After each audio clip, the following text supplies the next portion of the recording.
India versus Sri Lanka इस WTC cycle की सबसे इंपॉर्टेंट सीरीज टीम इंडिया के लिए होने वाली है। और अगर इंडिया की टीम ये सीरीज हार गई, ड्रॉ हुई, तो फिर इंडिया का क्वालिफिकेशन इस बार भी नहीं हो पाएगा। और ये सीरीज इंडिया के लिए इसलिए भी इंपॉर्टेंट है क्योंकि घर पर खेली गई साउथ अफ्रीका के खिलाफ सीरीज भी इंडिया की टीम हार गई थी। ऐसा पिछले 10-12 सालों में बहुत रेयरली हुआ है कि इंडिया की टीम ने घर पर सीरीजेज गंवाई हों, लेकिन पिछले 2 सालों में इंडिया की टीम ने घर पर 2 सीरीज गंवाई, एक साउथ अफ्रीका के खिलाफ, एक न्यूजीलैंड के खिलाफ। और मेनली इंडियन टीम की जो कमजोरी निकल करके आई कि स्पिन के खिलाफ इंडियन बैट्समैन स्ट्रगल करते हैं, जिसकी वजह से इंडिया की टीम जो है वो सीरीजेज हारी। और अब यहाँ पर शुभमन गिल, गौतम गंभीर, इन सब का असली टेस्ट जो है वो इस सीरीज में होने वाला है। और शायद गौतम गंभीर का टेस्ट क्रिकेट का कोचिंग का टेन्योर आगे कितना रहेगा या नहीं रहेगा वो भी इस सीरीज से डिसाइड होगा। क्योंकि एक बात तो तय है कि इंडिया के टेस्ट क्रिकेट के नंबर गौतम गंभीर के आने के बाद काफ़ी ज़्यादा क्वेश्चनेबल रहे हैं। तो ये सीरीज़ कई लिहाज से बहुत इंपॉर्टेंट है। और इस सीरीज़ के लिए इंडिया की तैयारी कैसी है, क्या परमिटेशन कॉम्बिनेशन होना चाहिए, क्या टीम खेलनी चाहिए, उस सब पर हम इस वीडियो में बात करेंगे। तो सबसे पहले बात अगर तैयारी की जाए तो इस बार पहली बार हमने देखा, या बहुत लंबे टाइम बाद ऐसा देखने को मिला कि सीरियस प्रैक्टिस मैच खेला गया। और उस प्रैक्टिस मैच में नतीजा भी आया, सामने वाली टीम में भी ठीक ठाक से प्लेयर थे जो थोड़ा सा compete कर सकती है इंडिया की टीम जिनके साथ। अदरवाइज़ आप इंग्लैंड के दौरे पर जाओ या ऑस्ट्रेलिया के दौरे पर जाओ तो वहाँ जो टीमें हैं प्रैक्टिस मैच में 2 चीज़ें करती हैं कि एक तो आपको विकेट ऐसा दे देंगी जिससे आपकी कोई तैयारी नहीं हो सकती, और दूसरा सामने प्लेयर इतने कमज़ोर देती हैं कि वहाँ पर उतना कॉम्पिटिटिव क्रिकेट आपको देखने को नहीं मिलती। हालांकि ऑस्ट्रेलिया जब लास्ट टाइम गए थे वहाँ पर अच्छा कॉम्पिटिटिव प्रैक्टिस मैचेस आपको देखने को मिले थे, लेकिन तब आपके मेन प्लेयर उसमें ज़्यादा नहीं खेल रहे थे। तो इसलिए ये जो प्रैक्टिस मैच हुआ इसके मायने कई सारे हैं। इंडिया ने जीता, रिजल्ट मायने नहीं रखता मेरे हिसाब से। जो कुछ बल्लेबाजों को बल्लेबाजी करने का मौका मिला, कुछ गेंदबाजों को गेंदबाजी करने का मौका मिला, उससे आपको काफ़ी हद तक पिक्चर क्लियर हो गई कि आपकी प्लेइंग 11 क्या होने वाली है। और जो नंबर 3 का स्ट्रगल था वो भी आपका काफ़ी हद तक सॉल्व होता हुआ नज़र आ रहा है। क्योंकि साई सुदर्शन नहीं है तो ये बड़ा सवाल था कि देवदत्त पाडिक्कल नंबर 3 होने चाहिए, उस पर डाउट्स हो सकते थे। But I think Devdutt Padikkal ने जिस तरह की पारी खेली तो फिर वो सवाल भी अपने आप खत्म हो जाता है। तो अगर इंडिया की अब प्लेइंग 11 की बात करें तो यशस्वी जायसवाल और KL राहुल ये दोनों ओपनर अच्छा करते हुए आए हैं, लेकिन अब इस सीरीज़ में मुझे लगता है कि और अच्छा करना पड़ेगा, बहुत अच्छा करना पड़ेगा, स्पेशली यशस्वी जायसवाल को। क्योंकि यशस्वी जायसवाल जो शुरुआती टेस्ट मैचेस थे उनके करियर के, जैसे इंग्लैंड की सीरीज़ थी या उसके अलावा वो वेस्ट इंडीज़ में खेल के आए थे, तो लगातार लंबे लंबे रन बना रहे थे। मतलब उनका 150 बन रहा था, 170 बन रहा था। तो उस तरह की पारियां जब वो खेल रहे थे तो उससे टेस्ट मैचेस वो एक तरफा इंडियन टीम के लिए जिता रहे थे। बट रिसेंटली जहां पर इंडिया की टीम ने स्पिन के अगेंस्ट भी स्ट्रगल किया है तो वहां पर उनके भी रन उतने नहीं बने। तो शायद इंडियन टीम उनसे एक्सपेक्ट करेगी कि वो यहाँ पर थोड़ा सा बड़ी पारियां खेलें, लंबी पारियां खेलें, क्योंकि उनके पास उस तरह के शॉट्स भी हैं जो स्पिनर्स को अंडर प्रेशर डाल सकते हैं। और लेफ्टी एट द टॉप उसका एडवांटेज भी रहता है। श्रीलंकन टीम में भी आपको गेंदबाज उस तरह के देखने को मिलेंगे जिनको वो डोमिनेट कर सकते हैं। लेकिन कोई भी बैट्समैन हो, ये सीरीज़ मुझे लगता है कि काफ़ी चैलेंजिंग होने वाली है इंडियन बैट्समैन के लिए। और अगर इंडियन बैट्समैन इस टेस्ट में पास हो जाते हैं तो फिर आप उतने क्वेश्चंस नहीं उठा पाएंगे कि आप स्पिन के खिलाफ कमज़ोर हैं या आप स्पिन बॉलिंग खेल नहीं सकते, वो सब चीज़ें। KL राहुल ने भी रिसेंटली अगर आप देखो तो पिछले 2 साल में टेस्ट क्रिकेट में खूब रन बनाए हैं, बट इस सीरीज़ में रन और बनाने पड़ेंगे वो पॉइंट प्रूव करने के लिए कि KL राहुल ने भी हर जगह अभी रन बनाए हैं। ऑस्ट्रेलिया, इंग्लैंड, सब जगह वो रन बना के आए हैं जो बड़ी सीरीज़ रहीं। और मज़े की बात आप देखो कि इंडिया के लिए बड़ी सीरीज़ वो होती थी जो आप सेना कंट्रीज़ में खेलते थे, लेकिन अभी बहुत सालों के बाद जब आप श्रीलंका में खेल रहे हैं, स्पिन फ्रेंडली कंडीशंस में खेल रहे हैं, आपके लिए इस WTC साइकिल की सबसे बड़ी सीरीज़ बन गई है। वो इसलिए कि आपकी जो क्वालिफिकेशन है वो स्टेक पर लगी हुई है। और अगर आप ये सीरीज़ 2-0 नहीं जीतते तो फिर आपके लिए बहुत मुश्किलें हो जाएंगी कि आप किसी भी तरह से क्वालिफाई कर पाएँ और आप दूसरी टीमों पर डिपेंडेंट हो जाएंगे। उसके बाद नंबर 3 की बात करें, साई सुदर्शन। अभी का सिनारियो ऐसा लग रहा है कि साई सुदर्शन नहीं थे तो इंडियन टीम के लिए नंबर 3 पर बल्लेबाजी कौन करेगा। हालांकि अगर आप साई सुदर्शन की खुद की परफॉर्मेंस देखें नंबर 3 पर, तो अभी तक उन्होंने पूरे करियर में आई थिंक अफगानिस्तान के खिलाफ एक बड़ी पारी खेली है, अदरवाइज इंग्लैंड वो कंप्लीटली फेल थे। साउथ अफ्रीका के खिलाफ भी उनकी कोई खास परफॉर्मेंस देखने को नहीं मिली थी, और अफगानिस्तान के खिलाफ जरूर उन्होंने एक पारी खेली थी।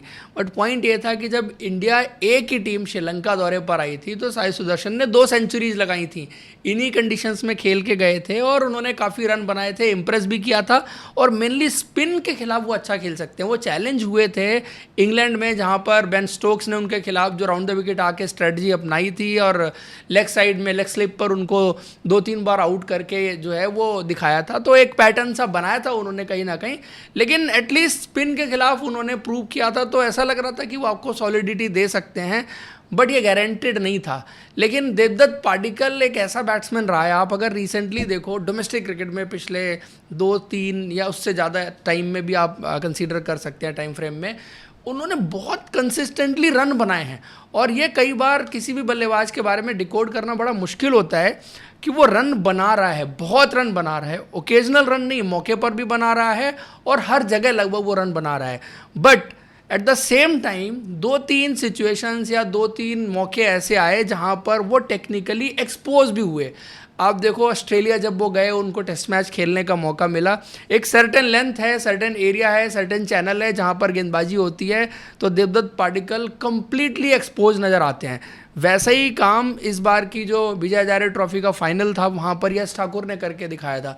वो 22 बॉल खेले थे और 22 बॉल खेलने के बाद जो है वो टच नहीं कर पाए थे एक गेंद। सिमिलर पैटर्न हुआ था, आई थिंक 21 बॉल उन्होंने वहाँ भी खेली थी ऑस्ट्रेलिया में, जहाँ पर उनके बल्ले में बॉल ही टच नहीं हो रही थी और सडनली फिर निक करके स्लिप में वो आउट होकर चले गए थे।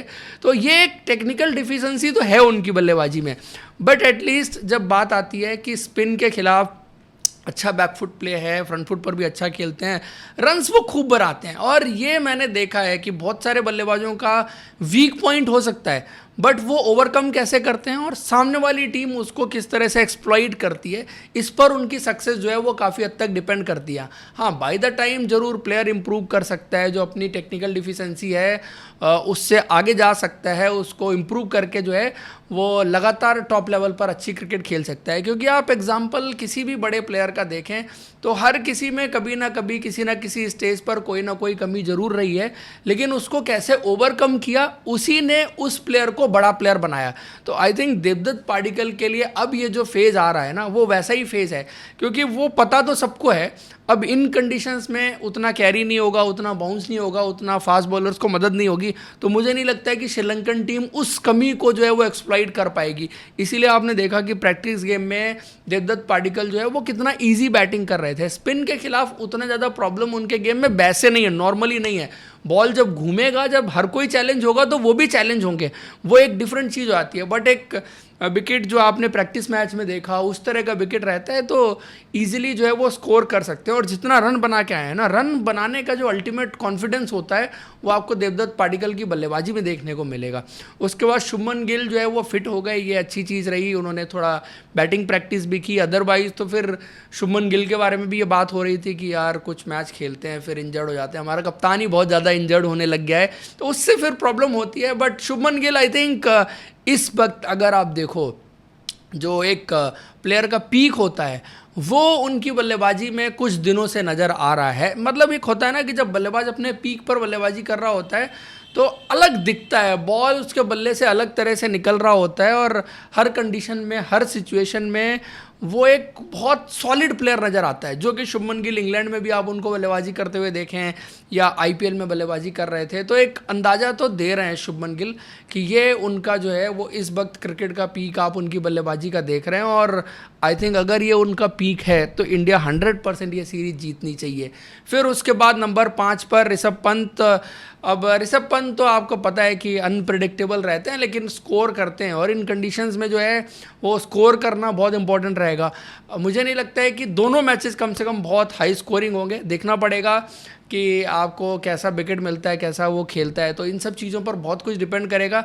बट ऋषभ पंत हमेशा इंडिया के लिए बहुत क्रूशल रन बनाते हैं। देन नंबर 6 बड़ी डिबेट है। और एक डिबेट मैं पिछले कुछ टाइम से सोशल मीडिया पर भी देख रहा हूँ कि यार Indian team 3-3 wicket keeper batsman के साथ खेलती है। एक ऋषभ पंत आपके पास हैं, दूसरा केएल राहुल को भी विकेट कीपर आप कंसीडर करते हैं, और तीसरा Dhruv Jurel as a wicket keeper batsman. आप 3 विकेट कीपर क्यों खिलाते हैं?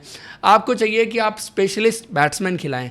देखो रही बात केएल राहुल की, केएल राहुल ने मजबूरी में विकेट कीपिंग की थी, तो टेस्ट क्रिकेट में वो कभी भी विकेट कीपर नहीं थे, वो एज अ बैट्समैन खेल रहे हैं, तो उनको तो आप छोड़ दीजिए।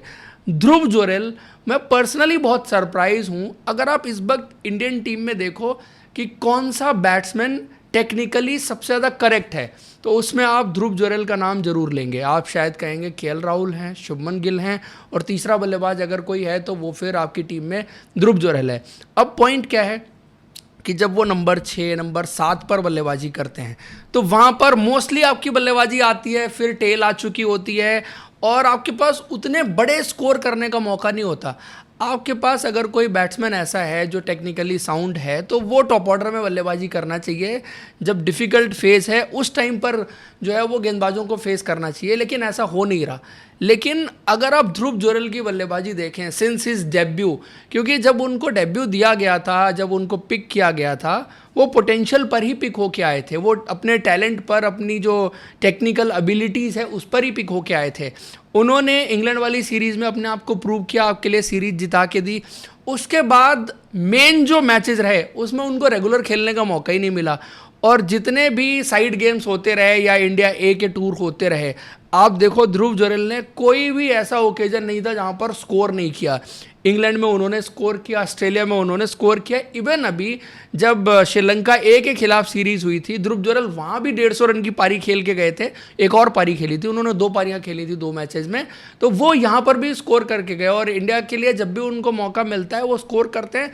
बट आई थिंक अभी तक इस कैलिबर और इस तरह के बैट्समैन ने कम से कम 20-25 टेस्ट मैचेस खेल लेने चाहिए थे, बट नहीं खेले। उसका रीज़न ये रहा कि जब से गौतम गंभीर साहब आए हैं तब से एक चीज़ जो है वो इंडियन क्रिकेट में की गई है कि आपके पास ऑलराउंडर्स होने चाहिए, तो फिर नंबर 6 से आपके ऑलराउंडर्स स्टार्ट हो जाते थे। तो ध्रुव जुरेल को आपने कभी वो कंसिस्टेंट मौका ही नहीं दिया कि वो अपने आप को स्टैब्लिश कर पाते इस इंडियन टीम में। अदरवाइज आप जरूर कहेंगे कि वो विकेट कीपर बैट्समैन है, लेकिन एज अ स्पेशलिस्ट बैट्समैन या आप किसी स्पेशलिस्ट बैट्समैन के साथ बैट्समैन टू बैट्समैन भी कंपैरिजन करेंगे तो ध्रुव जुरेल किसी से पीछे नहीं है। और मुझे लगता है कि अगर उनको कंसिस्टेंट मौके दिए जाएं, भले ही नंबर 6 पर आप खिलाएं, क्योंकि अभी आप नंबर 6 पर ही खिला सकते हैं, इससे ऊपर आप उनको लेके नहीं जाना चाहते। अगर लेके जाना चाहते तो आप नंबर 3 पर फिर उनको खिला सकते थे। मेरे हिसाब से तो नंबर 3 भी खेल सकते थे, बट नंबर 6 पर भी वो अच्छा कर सकते हैं, बशर्ते उनको कंसिस्टेंट मौके दिए जाएं। क्योंकि जैसे जैसे बैटिंग ऑर्डर नीचे जाता है ना, वहाँ पर वो कंसिस्टेंसी मेंटेन करना, बड़े रन बनाना, सेम एवरेज मेंटेन करना वो मुश्किल होता है ना। क्योंकि जो बैट्समैन ऊपर बल्लेबाजी कर रहा है, टॉप ऑर्डर में बल्लेबाजी कर रहा है, उसके साथ प्योर बैट्समैन बल्लेबाजी कर रहा है, तो पार्टनरशिप बनती है। अब आपकी बल्लेबाजी आ रही है, आप मोस्टली टेल के साथ बल्लेबाजी कर रहे हैं, तो वहाँ पर फिर आपका एवरेज उतना बेहतर नहीं हो सकता, आपके आंकड़े उतने बेहतर नहीं हो सकते। लेकिन स्टिल आप अगर देखें जितने मौके उनको मिले हैं वो इंग्लैंड सीरीज से लेके अभी तक, तो उन्होंने परसेंटेज में देखें तो टेलेंडर्स के साथ भी अच्छी बल्लेबाजी करके दिखाई है। तो 6 नंबर तो वो हो गए, 7 नंबर पर रविंद्र जडेजा आ ही जाएंगे। और रविंद्र जडेजा के लिए भी आप देखो काफ़ी अच्छा रहा है, अभी रिसेंटली टेस्ट क्रिकेट तो कम से कम वो अच्छा करते रहे। और इन कंडीशंस में उनकी गेंदबाजी, मेनली उनकी गेंदबाजी नहीं, स्पिनर्स की गेंदबाजी जो है वो बहुत इंपॉर्टेंट हो जाती है, और कैसे उनकी परफॉर्मेंस रहेगी उस पर बहुत कुछ डिपेंड करेगा। उसके बाद नंबर 8 पर आपको एक और स्पिन बॉलिंग ऑलराउंडर चाहिए होगा, और यहाँ पर सिलेक्शन करना है आपको मानव सुथार और सारांश जैन के बीच। वैसे आप देखो तो श्रीलंका की टीम में बहुत ज़्यादा लेफ्ट हैंडर्स नहीं हैं, 2-3 लेफ्ट हैंडर्स हैं, तो उस हिसाब से आप मानव सुथार को भी खिला सकते हैं।